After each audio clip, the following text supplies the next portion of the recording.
Un saluto a tutti i lettori di mattoscacco.com. Oggi ci ritroviamo a vedere una trappola in apertura veramente molto insolita, diciamo, ecco, che però è molto valida da parte del nero. Il bianco apre con D4, cavallo F6 e C4 si ha il gambetto di donna.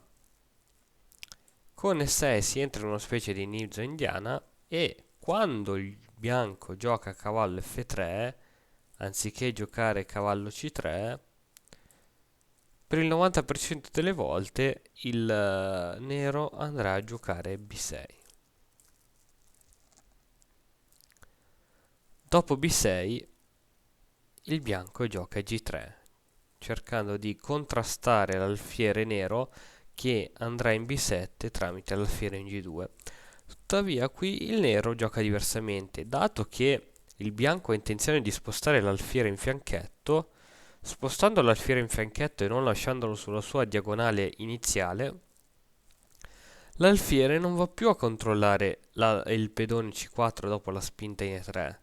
Quindi quel pedone C4 è praticamente indifeso, così il nero ne approfitta per andare sin da subito ad attaccarlo. Alfiere attacca il pedone in C4. Ora il bianco deve trovare una soluzione. Qui va bene per esempio anche donna C2, ma B3 è anche un'altra soluzione. Alfiere B4. Qui la soluzione migliore per pararsi sarebbe quella di giocare alfiere D2. Quando entra l'alfiere è quasi sempre meglio pararsi di alfiere, così al massimo segue un cambio.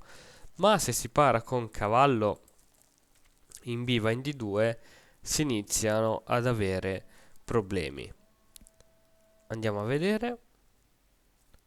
Alfiere C3 attaccando la torre. La torre va sull'unica casa di fuga.